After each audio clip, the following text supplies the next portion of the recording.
Okay, hi guys, this is Mr. Tan, and today we're doing what unit? Communication and collaboration. Okay, so we're doing communication and collaboration. So, the first thing we're doing is what? What should we do first?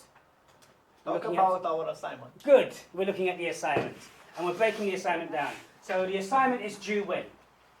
1st of February. 1st of February. 1st of February.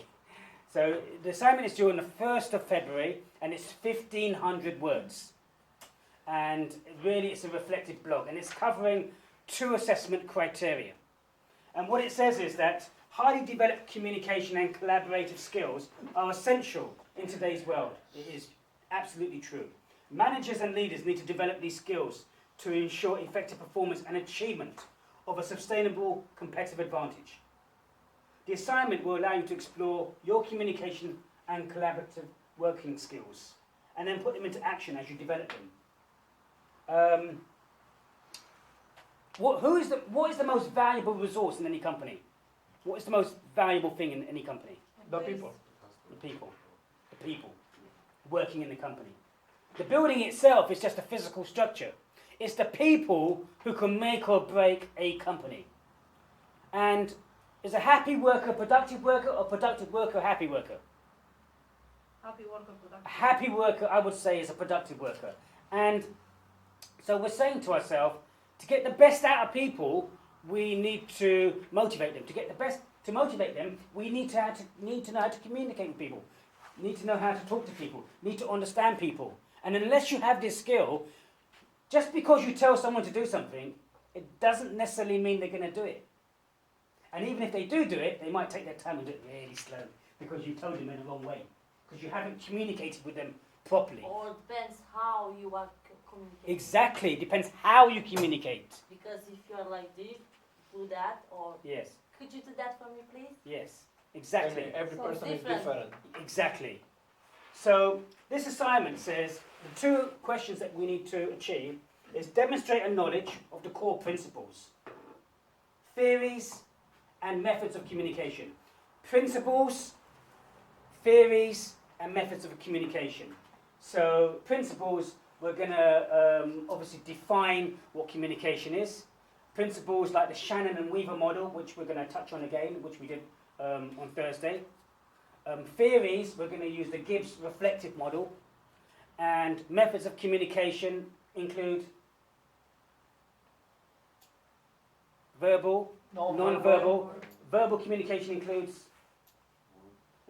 talking to each other, writing, emails, texts, phone, okay, all these different types.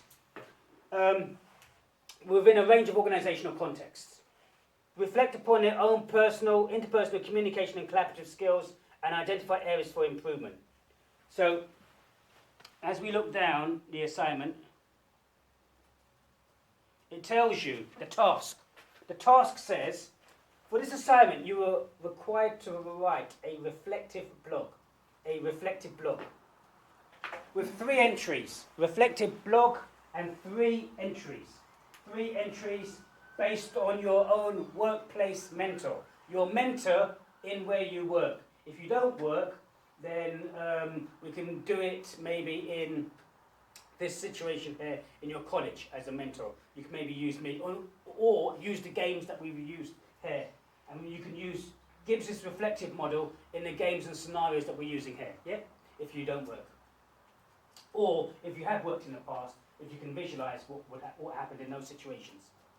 So we have to use theories, principles, theories, and methods of communication, and we have to use a reflective blog. And you have to write 3 reflective blogs. Yeah, 3. Entry 1 on this day, entry 2, and entry 3. So you've got 3 blogs. So we're going to split this assignment down as I see it. But obviously I'm giving you guidelines. I'm not saying this is how it must be. I'm suggesting a guideline for you. Okay? So knowing this, we have to say to ourselves it's 1,500 words, plus or minus 10%. So it's about maximum 1,650, yeah, maximum. So if we need to lead in. We can't just go into the reflective blocks. we have to give an introduction. And in the introduction, we have to include principles, theories, and methods of communication, because that's what question 1 is actually asking for. So we must meet the criteria in question 1. So I'm suggesting that you have your heading, and then you have your introduction. And in your introduction, I'm suggesting you have about 400 words. And the 400 words in your introduction, I would suggest, should include the principles, definitions of communication, which we're going to look at, the Shannon and Weaver model, which you would explain, and its component parts, and then moving on to theories like Gibbs's reflective model, shoulder model, explain each component, and then after you've done that, then you can go into the reflective block. But the introduction, I'm suggesting, should be about 400 words. And then how much does that leave you for each block? About 400 words. 400. Approximately. I'm not saying that's it, I'm saying approximately. It's guidelines. Yeah. And then for each blog then, how many words should you have for each blog? Approximately. 300. Yeah. 300. Yeah, about 400. Yeah. But, 350, 370 to 400. Yeah. So that way you've got a guideline. So you're doing approximately 400 words for your introduction, including the principles, theories, and methods of communication, covering question 1, and then making sure that you've covered question 2 with your 3 blogs for approximately 400 words each. Blog 1, blog 2, and blog 3. And when we go into the blogs, what you're going to do is you're going to use Gibbs's reflective model and go through the whole process in terms of what happened. And you're just explaining it. It's so easy. It's so simple. You're just explaining what actually happened and what course of action you should take. Okay? So the first thing that we need to do is to look at some definitions of what is communication. So if we look at what communication is, communication is any act by one person that gives to or receives from another person information. Okay?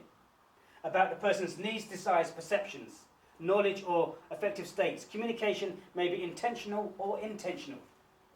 May involve conventional or unconventional signals. May be linguistic or non-linguistic forms, and may occur through spoken or other modes. I mean, we communicate all the time, and the effectiveness of communication and different methods in the way we communicate is important.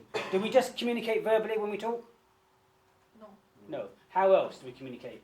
Gestures. Body language.